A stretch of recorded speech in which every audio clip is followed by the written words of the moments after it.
So historical clicks for me, I think, has made me lose faith in the EFF. I voted EFF at the last national elections purely because I wanted more young people in parliament. And my understanding is that EFF is largely the ANC Youth League, which we've all supported in the past. So I wanted more young people. The ANC doesn't want to let go of old people. Looking at some of the situations we find ourselves in where people feel like something was racist, I don't think we're applying our minds completely to some of these situations and then trying to mastermind a way forward. We're going to keep getting these situations where white people now know the buttons of black people. They press, we jump up and down, they laugh. It almost becomes a distraction, and government and anyone else can do something else in the background while we're jumping up and down like monkeys. I think if the EFF and other black people feel that Clicks or Tresemme or whoever is racist, I think we need to begin talking about building black institutions. Secondly, and I know some people on Twitter had issues with some of us saying this, there are black stakeholders that work for these companies. And when a white company, for example, loses money, the day they need to cut, they're going to cut black workers. The tax that's going to be lost from revenue is going to end up trickling down. Already we're strained as a country in terms of tax revenue. We're going to have less money for the poor because someone wanted to make a point. After Clicks had apologized, and Clicks was willing to come to the table and say, look, how can we do this better? But no, that's not what we want. What we want is to jump up and down like clowns and be monkeys. And every time you guys press a button, we'll jump. And you've got Ondlozi and all these other guys now talking about killing, jumping on Black Lives Matter. And just in my opinion, I wasn't happy with the whole Clicks saga. I think one of the things we and I think Penn touched on it, is the fact that us as black people, we do not have the means to production. And we become complacent and complicit with these companies. Let me put an example. Right now, we are saying that Clicks was very offensive towards us as black people. What are we going to do moving forward? There's no point in us running around and saying we're going to close down the stores. We need to start moving forward in terms of, okay, what do we need to do as black people to start putting means of production into place? We don't have chains to make sure that we manufacture our own products. We don't have the system to mass production of these products, and then filtering them down to stores that communicates to us as black people. So now we're becoming complacent because after a week, I tell you now, we get tired of running around to Clicks and saying they must shut down. We get over it. But then after that, what needs to happen? We need to start owning these industries. And we become so comfortable. And we become comfortable because I think somewhat we get tired as black people because we've been fighting for so long. And in us fighting for so long, we become complacent and relaxed and comfortable in white people demeaning us. Government turned a blind eye, by the way, just to let you guys know. When we're being fully honest, it's a political party that has political interests. We know there's a political party leading this, and they have political interests. Sincere as they may be, percentage-wise, we may say 30% sincere, 70% they're just doing their job, what they paid for, and what they mandated. So it's a political party. So I think at the base, we can say it's political, at the base. And before we get to the economics, before we get to the actual pain, like how painful did it actually make you feel? And be honest, because we love attaching pain. Oh, this is a convenient pain to now jump on. All these other people that would have once sworn at me, I couldn't handle. This person is a weak spot. Guys, let's jump in here. Guys, let's come in. It's Clicks. Let's come in. Clicks, Unilever. Clicks has money. Yeah, Clicks is...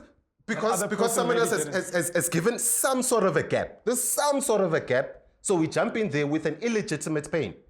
The pain is not legitimate, even though the crime is. Do you think there was a crime? Sorry? You think there was a crime? I'll put crime in inverted commas. And you'll see as I complete my point here in a while. I have worked in retail, mind you. When I looked at that advert, I giggled a bit because I've actually been one of the people that actually design ads like that. It's on. You can put me on the record. I'm not scared of anyone. I'm not scared of anyone. But I have worked in a head office, and I had been in a place where, you know, when they're saying, hey, these executives, this team has been fired, everyone was, and I know exactly how those adverts come into play. I know exactly how the listing works. I know exactly how it goes from the poor underworked designer Shem who's given a deadline. Hey, I need this quick. Design some ugly. That was an ugly, poor graphics. It wasn't even deep. Probably 2 5-minute job. We don't know what the circumstances are, but we don't care. And so from my perspective on the clicks thing is that people that actually don't care pretended to care. All the way up from the top, from the EFF, and I'll challenge anyone in the EFF, all the way down to the people actually commenting and trying to attribute what has happened there to, you can't say that we can't attack these people just because they're doing this, just because of jobs. Are you saying that we can't say people are racist because they're providing for the family, and trying to attach analogies that actually don't exist? My closing point, just to seal off my thought pattern in terms of we're not genuine in terms of the clicks conversation. And when we're genuine, we're welcome to come and speak soberly, is your politics, your pain, whatever you felt about clicks, show me your bank statement from the last 5 years, and it will tell me your whole story. It will tell me everything you think about clicks. Any single one. Anyone that was there, bring me that bank statement, and that will give you your honest opinion on where your position is on the clicks matter. Okay, can I just jump on your last point? Let's look around. We know it's Clicks, Discam, and a few other giants or monopolies in the industry. You are likely to buy from them because we don't have black-owned pharmacies or spaces where we can go buy our own products. The last 5 years, the shelf share of black hair products at Clicks has grown. So from a Clicks point of view, they know who's buying. And that is because of a result of a push from the consumer saying, I can't find this anywhere. Sure. From a business perspective, it's smart. Put it in, you make the money. At the end of the day, that's their bottom line. Yep. We come, you buy, we sell, we make money. Simple. You understand? So, yeah, look at my statement. Sure, I've bought from Clicks X amount of times. It doesn't mean that I can't now be outraged when they now so blatantly putting it in my face on some, listen, actually, you guys ain't. You know what I mean? Were they racist? And I think it was very racist.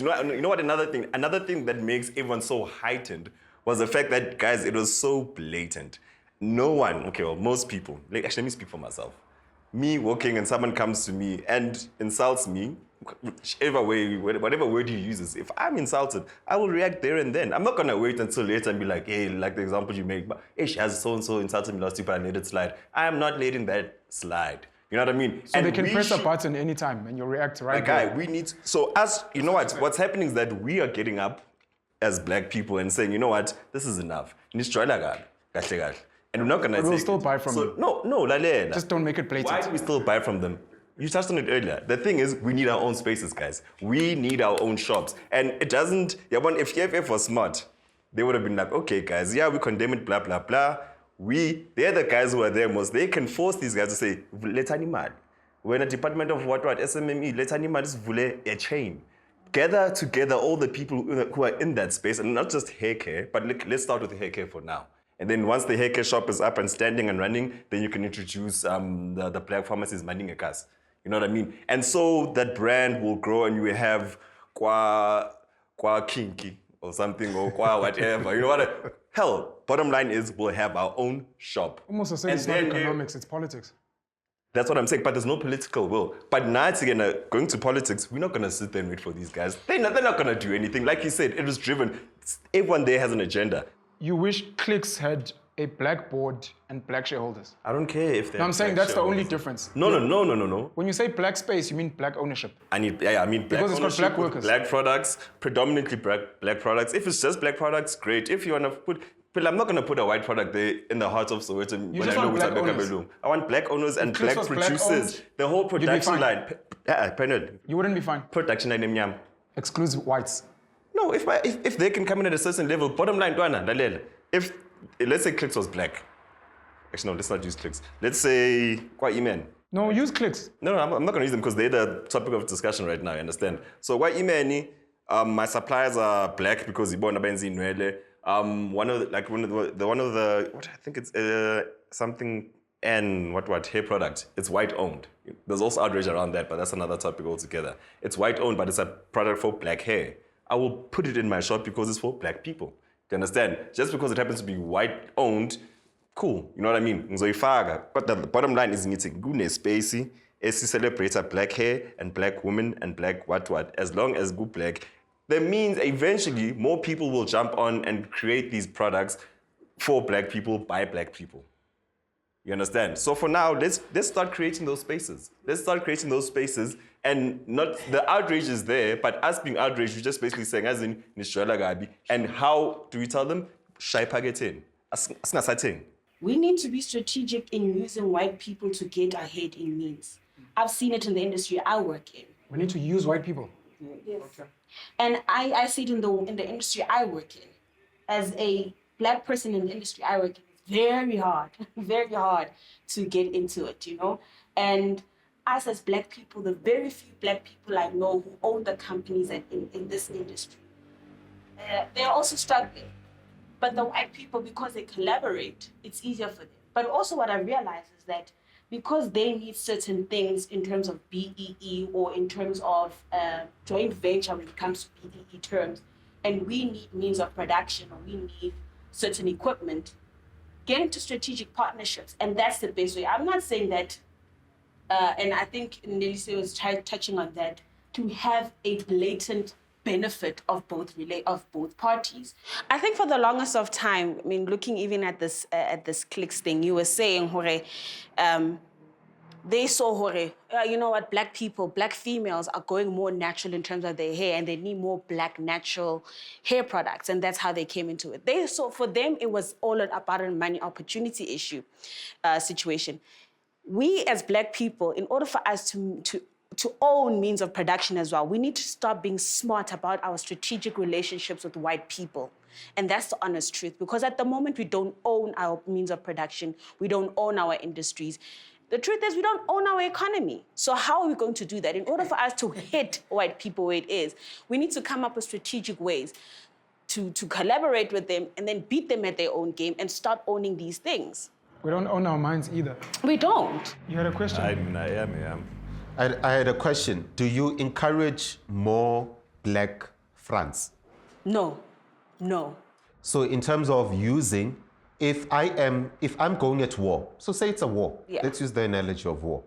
I'm going at war, you've picked an enemy, this is the enemy, they're trying to infiltrate our space. We'll use the metaphor of space with economy, your country. We send one of our smartest of strategic soldiers off to the camp of the war in order to win back our land. Because clearly the clash on is not working. Yeah. The face-to-face is not working, hasn't worked, and it's just not working. Face-to-face, that's the business environment. You go, I open my shop, you open my shop. What we're saying now is that's not working. They'll beat us every time, anytime, every day. So the face-to-face war combat is not working. So when I say front, it may sound flippant, but let me put it in this way, that the Musa now goes into the camp. Musa's now at clicks. And probably that's why the grievances come where we think someone that's there is for us. It's naive. Sometimes we see a black there and we think, this black is not acting black because he's in a certain port. Whereas we didn't send him. He went to, he probably was living there and he identifies as a citizen of that country. We thought he identified as the citizen of the other country. And so when I say, a front, I know in public we are so, no, don't want to be a black front. We don't wanna. So let me just use this metaphor to ease it a bit, so you can see where I'm going. Trojan horse. Yes, you're putting in the bomb in there. It may be a 5 year, it may be a 20 year, it may even be a 100-year plan. But you know that person's going to go in there. They're going to put in the children. Maybe they're not going to make it, but the children, the people that they're hiring in there, are going to make sure that that piece of land that we lost, and that in face-to-face combat we can't win, we may be able to usurp it, at least under that strategy. So do you encourage that? So let me explain it this way. When I say in more strategic relationships, Yes. I don't necessarily mean in that space. All right. Let me put it in the fronting space. Now, let me put it in my example. For instance, Musa has a business, right? Yes. Johan has a business, Yes. right? Now, Musa is short of, let's say, machinery, for instance, ne? And for you to get the kind of funding you need is taking slow to get there. Yes. However, you have a client who said, okay, Musa, I'll give you a contract for the next 5 years, right? for you to produce for me. Now you realize, it's going to take a bit of time for money to come through, but how can I find a strategic way to make sure that I produce what I need to produce for my client, but not also bankrupting me? So now you go to your hand. You don't make your hand now your partner, for instance. You say to your hand, listen, I have to produce a certain amount of products for a certain client. So I have a contract that's there for like 5 years. Can you please borrow me your machinery? Or can you please then lease out your machinery, or we can get to a lease to a buy, whatever situation. In that situation, you don't hold yourself contractually to buying a machine that's too expensive for you. You've now made a strategic relationship. Your aunt says, okay, fine, I'm going to rent it out for you for 75,000 Rand. That's a strategic relationship. You're not bringing him into your business, and you're not being a front for his business. You're, however, using whatever means he might have that you are short of to make sure that you collaborate. He makes 75,000 Rand just chilling because he's got machinery that's sitting, Yes. and then he can offer it to you. You pay him 75,000 Rand. You make sure that your produce is happening. You give it to your client is happy, it continues. But then also, in that manner, you start realizing, okay, that machine cost me it will cost me 1 million Rand. I invoice 150,000 Rand, 75,000 Rand goes to giving Johan his lease money, 25,000 is for my people, whatever. Then you start making a budget, it's like, okay, let me budget that in the next year I'll be able to buy my own machinery. Because now I know I have this contract for 5 years, Yes. you know? And obviously it's not just one. Now because you are making sure that you're producing good work, you're getting more and more clients. So you can say, okay, in the next year, I can buy myself a machine. And if you have 3, let's say if you had borrowed 2 or 3 machines from your hand, you eliminate one. You're stuck with 2 from him and 1 of yours. Yours now starts making its own money. You start eliminating. That's a strategic relationship I'm talking about, not the fronting aspect of it. Not you then saying, I want to go into that company, I'm going to pretend like I'm the Trojan horse, when you're not. Because the truth of the matter is, even in the mining sector, we have seen how people are black for us, but they are not actually doing what is supposed to be helping us as Shots are fired. You just in a told certain us dialect. where you work. No. So but, you're saying use white people's resources, maybe networks and capital. yes. Not necessarily fronting, just have but using the network and the strategic Yes. resources that they have to try and develop yourself. Because the truth of the matter is, it's not easy for you to go buy these cameras for 40,000 Rand out of the blue when you're starting off. Do you understand what I'm saying? I honestly feel, I'm just going to gather the conversation back to the click saga, right?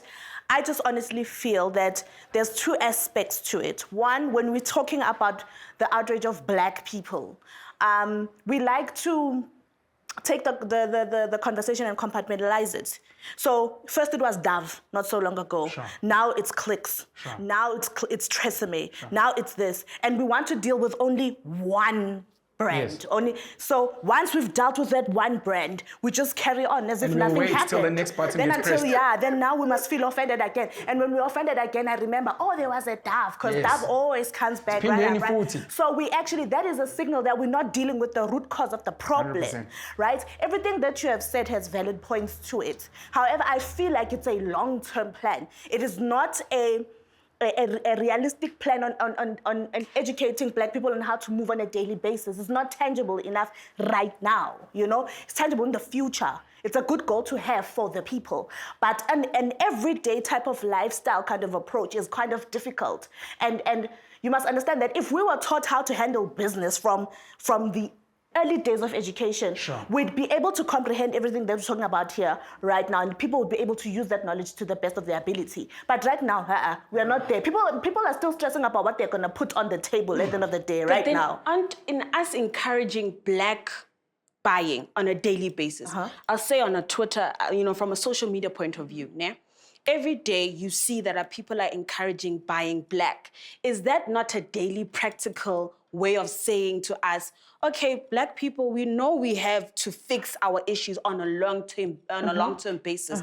But for us to start that, like you're saying, if we start from grade 1 teaching us on business, it would help us comprehend the conversations.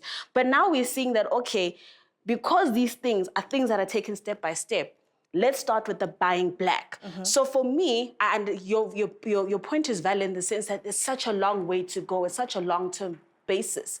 But at the same time, because on a daily basis, we're saying buy black on platforms that we are all readily available for, then it comes to, then when we start implementing those plans on a long-term basis, it doesn't come as a culture shock or a evaluation shock, because we're now used to the daily thing.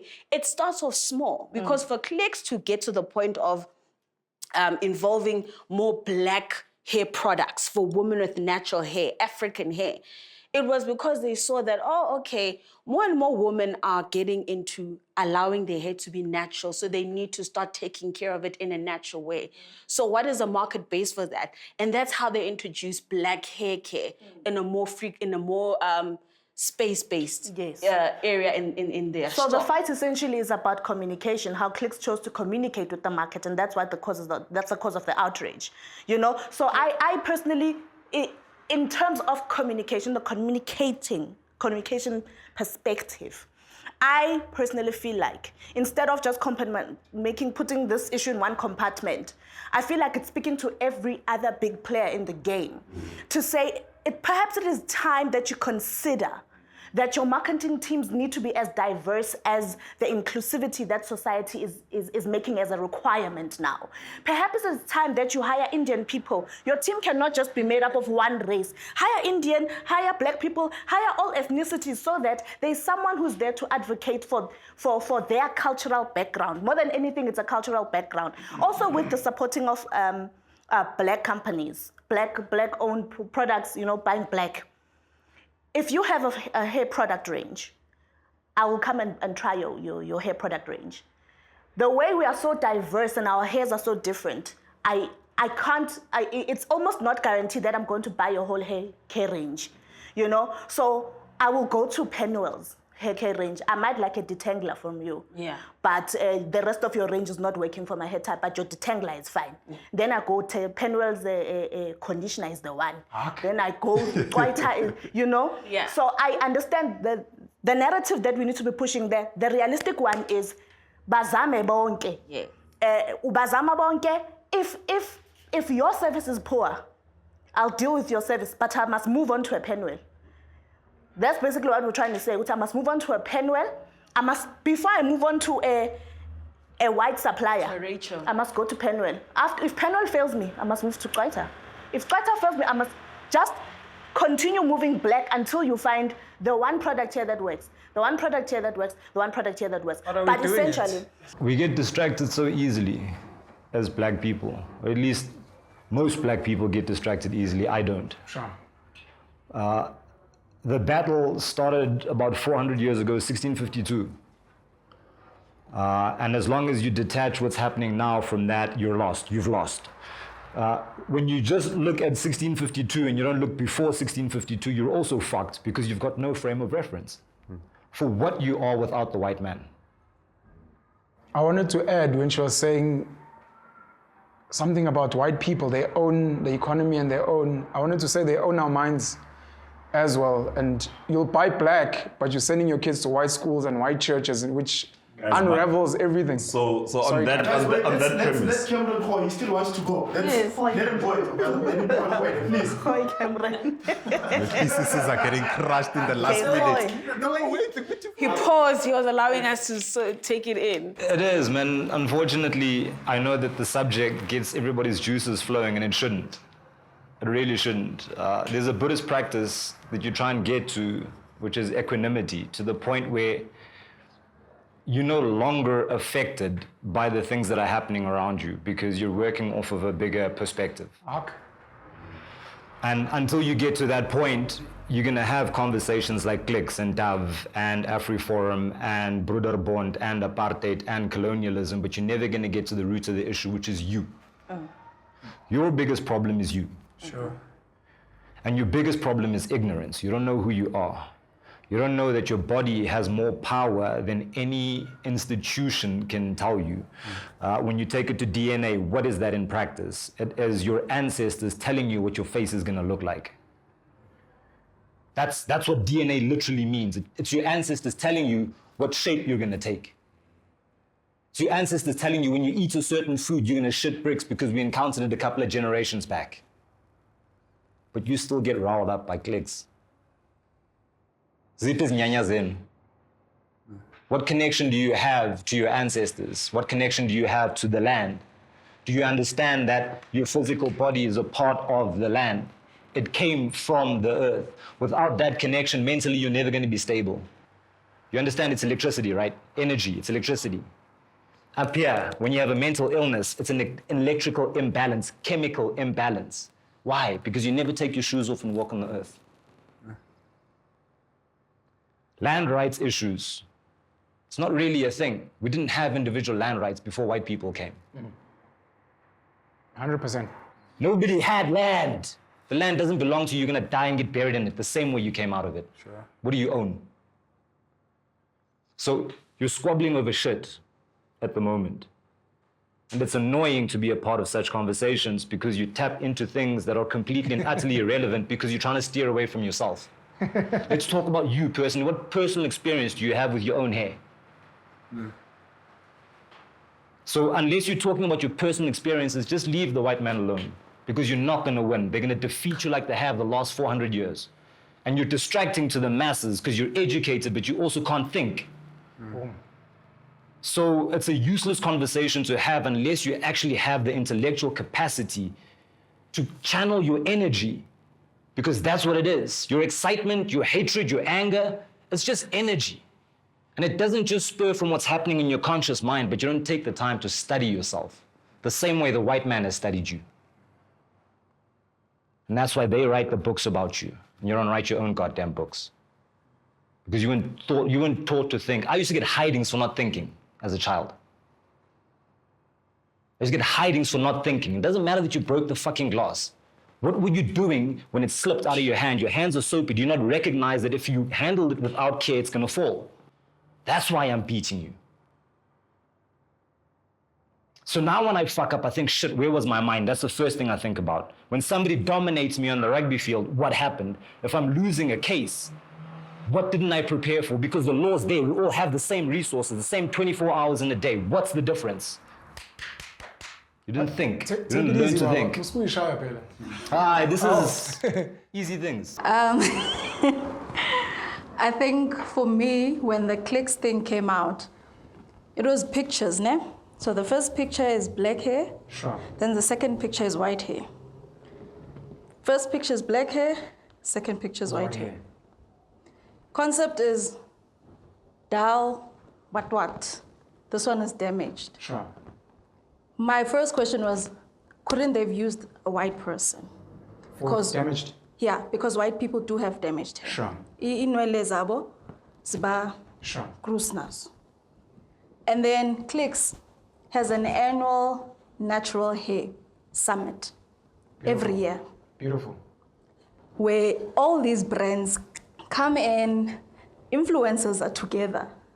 So for me, it went back to how I see myself in those spaces. Because in all honesty, when we push for buying black products, I still have issues, but I also felt that, yes, we're pushing black people to business, but most of them, they don't have real interest in our hair. Yes. It's just another business. Like, to make money. yeah, it's like how Dark and Lovely is doing it. Sure. On top of that, when they also not putting in respect to their own hair, I must pay extra money to get all these products. So I'm just trying to wrap up all these things that were said. Firstly, that statement of Clicks was racist. For me, it was racist, even though I feel like when the other political parties came in, it was just a bandwagon. For me, it's a personal thing. It's a thing of how do you see yourself in those spaces? How do you react? As if, the biggest problem is us at the end of the day. And every time we pick and choose all these things, the thing about South Africa is always in this illusion, basi right, and that's right. Jeez. So we all need therapy. no, that's right. So now every time iyahlupa ukuthi silindele ukuthi Clicks must forget to actually involve another person to actually say remove black people there. Sure. So we need Or to make it only black people. Yeah. Make normal also black. Yeah, but so it goes back to that conversation as co-grand with ourselves, Tina.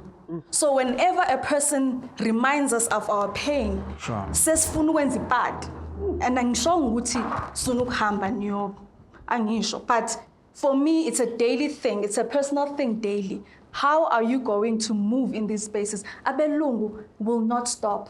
Soze bayeke, zange bayeka. So how do we move in these spaces? Nenwele zethu and our skin tones, and it goes into a whole lot of things. How do we move? Do we sit every time? Yabo manje silegile iclicks uzofika nomunye. Because these things are there in these companies. Why are we still shocked? Every time we must still talk about, we need black CEOs. It doesn't change. They are the spoon. That's it. But decide that spoon. That's why I mean, I suggest to go to maybe if it becomes an actual requirement that a marketing team be diverse. It must represent the nation. How your nation is. Why have marketing at all? Why don't we just get to the point where instead of the hundreds of millions you're spending on marketing, you take your products and you actually go to the people that you want to sell it to, do direct selling, so you create jobs in that. We just cut marketing departments entirely because then you don't have... That's part of marketing. It's communication, you know? No, going out and getting people to sample is part of marketing. Okay, fine. Let's call it part of that. Why don't you take it and use that money in the area where you want to sell? They Physically do. take the money, instead of paying Penroll to market, go to the person and say, I will pay you to buy my product. But I found that they became lazy ever since this online. For example, I was just telling her earlier on, I wanted to buy a first product for a black company. I must pay 120 for that product. Then the shipping fee is 75 rand. It's also a convenient, no, it's a lot. It's true, you're right. Yeah, but it's a You're 100% convenience correct. thing. And I used to buy natural hair products. I actually have a Tresemme shampoo because it's accessible and it's cheaper than natural hair product. Shampoo and natural hair 200. Engaka. So we're not having real conversations. Maskhuluma ngalento yokuthi support South Africa economy maybe. If I must buy a shampoo at 200, and then pay for courier and by the time you take in hair products, 500 in this economy. So whenever we're talking about how we're going and growing as a country in business, there's so many things we need to look at because but these people are not supported because izinto zivaliwe. I wanted to say two things. The first one is I think Clicks has got an Indian CEO. I heard someone mention Indian in terms of diversity. Secondly, and I've seen this in advertising from when I was in high school, talented, real township, rural black kids don't study advertising and don't work in that space. So they take private school black kids from some of these schools who come in there and tell them, yeah, look, I think the blacks like that, you know? Which, the reason I'm saying this is because some of this marketing, and this becomes the place where the media intentionally is problematic. Some of the marketing comes from black people, but they won't say. But again, if those black people are not the real voices of people, it kind of goes sideways. But that's, to what you're saying, it's a marketing consideration across the board. Be that as it may, ne? I think there's still an onus on, yes, they've hired Slobi as their marketing who happens to have a, let's call it a privileged suburban upbringing and knows nothing about Ekasi, right? Yeah. But you, as Clicks, need to put measures in place to make sure that is Slobi right. Because now you're relying on one person to make a decision for the masses. Sure. You understand? That doesn't make sense. All right, so take it, test it, and I think that'll, from a Clicks point of view or an organization's point of view, you need to cover your bases. And if you're not going to do it, then you must feel the wrath. Because just hiring one person and saying, no, but that's ignorance. And for that, then you must suffer the consequences. We've got black political leaders that speak to what you're saying, but they speak for the masses. I won't mention names. Guys, all I'm saying is that, you know what, we like Cameron was saying, we have actually decided to sit and be like, and say, yeah, you go. You stand up and you go. So we've touched on a couple of things: politics, big business, the fact that big businesses primarily European in South Africa, and in the rest of Africa, Asia's starting to get a good foothold. And then there's the issue of identity, which is what I'm always going to bring the issue back to. If you've got an issue with what somebody else is saying about you, look at yourself. What's your identity saying? There are practical considerations. Another question is, why do we have to build multinationals? Why can't we start by just doing hair products for your community? You know? They cost 200 rand. But that's because they're sitting in a massive retailer. Yeah. So there's inflated cost. And obviously, when you're dealing with a much larger conglomerate, they're producing en masse, so you're never going to win that. But the issue is you sell it there because your people aren't going to your places, because your places most likely don't exist, right? So you solve your identity issue, then you'll start looking for your own products and your own people in your own community, because you understand that the only way to build a economy is by starting with building a community. We lost these Paza shops because we don't like working, guys. We have this false idea. No, we have a resentment to work because we've been forced to work hard. After playing professional rugby, I took a few years of a break because my body just took a beating. So you need a period of rehabilitation, the same with the land itself. You can't plant it every single year. After 7 years, you got to give it a break. Yes. So yes, black people are fucking tired. That's why we don't like working. We shouldn't be ashamed of that. We've worked fucking hard. We built this country without getting the benefit of it. Yeah. White people with Helen Zilla like to say, well, look at what we did as well. No, bitch, you didn't do shit. Jeez, that's rough. No, it is. Fuck Helen Zilla. Because at the end of the day, she undermines everything and she hides behind this, no, I was in the struggle. Even back then, Ubiko said, One article. you cannot be given your equality. You've got to take it by force. So then, but Ongamla don't have that fear because they know we're divided and conquered, and individually we don't have the resources, and we don't use the one resource we have, which is our numbers, because we've lost Ubuntu. Go back to your identity, Uzabashap.